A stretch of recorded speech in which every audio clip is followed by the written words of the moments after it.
Na tukielekea huko Venezuela kwa Maduro, hivi niulize ndugu zangu, nani bado anakumbuka issue ya Maduro?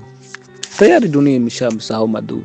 Ndio nikiwaambia dunia kuwa imekuwa dunia ya unafiki, mnielewe. Sasa imepita miezi michache, sasa ni miezi michache kabla ya kukamatwa kwake aliyekuwa rais wa Venezuela Nicolas Maduro. Kila mara alikuwa akisikika mara kadhaa akisema kuwa nchi yake haina haja ya kuwa na adui, haina haja ya kuwa na uadui na Marekani, na wala sio adui wa taifa hilo. Na pia Maduro bado alikuwa akieleza kuwa yeye binafsi alikuwa tayari kufanya mazungumzo ya amani na ushirikiano na Marekani, na hata ikiwezekana kukutana na rais wa Marekani Donald Trump. Yeye rais Maduro mara kadhaa alionekana akiimba wimbo wa amani huku akicheza muziki wa style inayojulikana kuwa ni Trump style. Nafahamu wengi wanaijua, kuna namna huwa anachezesha miguu na mikono akikunja, ndio inaitwa Trump style. Yote hiyo ilikuwa inaonyesha kuwa ni kweli Maduro hakutaka kuendelea kuwa na uadui na Marekani, lakini pia alikuwa anaogopa tusahau hicho kitu, kwa sababu nchi yake ilikuwa imezingirwa na meli vita. Ilikuwa imezingirwa na meli vita za jeshi la Marekani, ndio maana alikuwa anaogopa. Maduro alikuwa ameingiwa na hofu kuwa Marekani ikaingia vitani na nchi yake, au pengine Marekani kaanzisha maandamano kama kawaida yao, wakishindwa na vikwazo.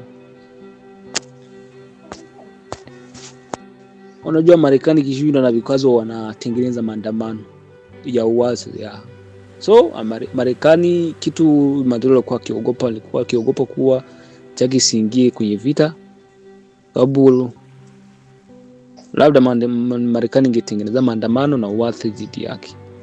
Hizo ndio zilikuwa hofu kubwa kwake. Hapo ndipo sasa alipoanza kutangaza njia ya amani na Marekani. Ilijionyesha namna alivyokuwa na hofu, yani hofu yake ilianza ile tarehe 21 mwezi wa 11 mwaka uliopita, yani mwaka 2025. Hapo ndo alikuwa na hofu sana rais wa Venezuela Maduro. Na hapo ndo alisema nipo tayari kuwapokea makampuni ya mafuta ya Marekani yawekeze nchini mwangu. Hii ilikuwa inatokana na kujua kuwa lengo kubwa la Marekani ile haikuwa demokrasia kama wanavyotangaza. Marekani ukioni nasema huyu rais si wa demokrasia, ujue kuna kitu wanatafuta kwenye nchi yako. Na Maduro anasema kuwa alikuwa anaona kuwa Marekani inachokitafuta ndani ya nchi yake kuwa haiko demokrasia wala uhuru wowote, ilikuwa ni zaidi ya mafuta yake. Hiyo naye alikubali na akasema nafunika kombe mwanaharamu apite. Akasema acha nifunike kombe mwanaharamu apite, achukue anachokitaka, lakini hofu yake kubwa ilikuwa ni matumaini yake ya kumsaidia kitu. Hiyo matumaini yake hayakumsaidia kitu. Sasa baada hapo ikafika tarehe 3 mwezi wa kwanza. Mnakumbuka hilo kitu? Kwa tarehe 3 mwezi wa kwanza mwaka huu, Marekani ilifanya operation kubwa chini ya vikosi vya Special Force na CIA. Operation ambayo ilishia kwa kumteka. Tuseme tu ni kumteka Maduro na kutoka ikulu, ikamtoa, yani hiyo Special Force ilimtoa ikulu yeye na mke wake na kupelekwa ndani ya Marekani. Kwa kifupi, ni miezi 6 sasa imepita tangu rais halali, kumbuka ni alikuwa rais halali, alikuwa amechaguliwa na wananchi wake tena kwenye taifa huru la Venezuela, na alikamatwa kinguvu na kuondolewa madarakani kilazima na kuwekwa kwenye magereza ya nchi nyingine. Imagine hicho kitu. Ndio nawaambia tunaishi kwenye dunia ya unafiki. Sasa miezi 6 ambayo kwa sisi tuko hapa nje tunaona ni kama ni mingi sana. Tunaona ni mingi sana. Ni rahisi sana kwetu sisi tuko hapa nje. Ila kwa yeye Maduro anaona ni kama mwezi mmoja. Yani anaona ni kama miezi haiendi kabisa, na kama inaenda basi inaenda taratibu sana. Huko aliko ni lazima matukio yote anaona ni kama vile yametokea mwezi uliopita. Mtu ambaye analala na walinzi leo analala ndani ya kifuri, tena kifuri la chuma, huko akilindwa kishari, sio kama alivyokuwa akilindwa miezi 6 iliyopita. huko alipo ana uchungu anaopitia mkubwa sana. Ni kitu kinauma. Huko kwenyako mimi najua ana uchungu sana. Magerezani, na kizuri siku hizi magerezani yaliyoendelea sana kwenye nchi zilizoendelea, magerezani siku hizi wana uhuru wakaangalia video, kusoma magazeti, kutembelewa kwa mara, hasa mawakili kama uko na ndugu au jamaa wanakutembelea kwenye nchi zimeendelea. Hata huko nadhani iko, kwa sababu sijawahi na Mungu aniepushe na jela. Maduro naye anapata hivyo vitu sasa. Hebu mniambie, Maduro anajisikiaje anapopata taarifa kuwa makamu wake alikuwa akimwamini, akimheshimu makamu wake anaitwa Mama Delcy Rodriguez anavyoishi na Marekani, namna ambavyo Maduro, mama huyu aligeuza Venezuela kuwa hekalu ndogo ya Marekani na maofisa wake. Sasa niulize, Maduro anajisikiaje anapoona taarifa kuwa siku hizi CIA na maofisa wa jeshi la Marekani wanaingia na kutoka kwenye ikulu ya Venezuela kama vile wanatoka ndani ya White House? Anajisikiaje? Vipi anapojisikia kuwa wale watu wake wa karibu walikuwa naye kipindi yupo madarakani, wengi wao wameuawa na wengine wamefukuzwa na wengine wamefungwa? Anajisikiaje? Tena wanafanya hivyo chini ya makamu wa rais wake. Achana na haya. Venezuela yani sasa imekaikabidhi Marekani mafuta yote. Sasa ni miezi 6 imepita, ila dunia ni kama imemsahau kabisa. Si rafiki tena wa China au wa Urusi. Wote sasa hivi hamzungumzi tena. Wapo uliwaisikia rais labda si au na Vladimir akimwongelea nani Maduro? Wamemsahau. Alikuwa mshirika wao mkubwa sana.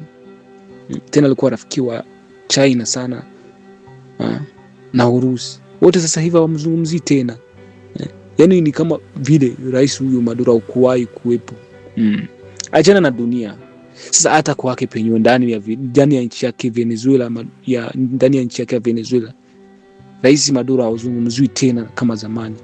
Hata kuna baadhi ya taasisi sana za Venezuela za leo chini ya uongozi wa huyu Mama Rodriguez, hasa za usalama na za serikali ndani ya Venezuela, zinawaangalia, zinatafuta wakina Maduro wengine. Yani ukiona uko na Maduro wanakushughulikia hapo.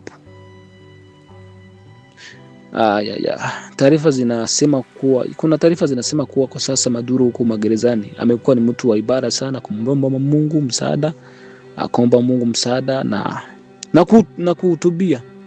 Hatujui. Na kama ni kweli hayo maamuzi ni mazuri sana, amechukua hatua nzuri ya kurudi kwa Mungu wake na kumtegemea yeye, maana hakuna mtu mwingine anaweza kumsaidia isipokuwa ni Mungu wake peke yake. Na niwakumbushe kuwa jana nchini Albania walifanya maandamano ya kupinga wananchi wa Israel kukalia ardhi ya watu. Kumbuka kuwa nchi ya Israel imekalia ardhi ya Lebanon, magharibi mwa Lebanon. Yani jeshi la Israel limekalia kimabavu ardhi ya Lebanon, na bado Israel inaendeleza na harakati za kuwa Great Israel, yani kujipanua. Hata wamechukua ardhi ya milima ya Golan nchini Syria, Gaza wamechukua, West Bank wamechukua. Ndio maana wanataka kupiganisha Iran, waipiganishe na Waarabu wenzake, ndio kizofika wapate nafasi ya kupanua mipaka. Dunia ikiangalia watu wanakufa, shirika za haki la binadamu zinaangalia, Umoja wa Mataifa ukiangalia, tunawaambia hii dunia tunaishi kwenye dunia ya unafiki. Dunia ya unafiki. Si mnaona ndugu zetu wa Kinyamlenge wanavyokufa. Marekani hii inajiita ndio kiranja wa demokrasia.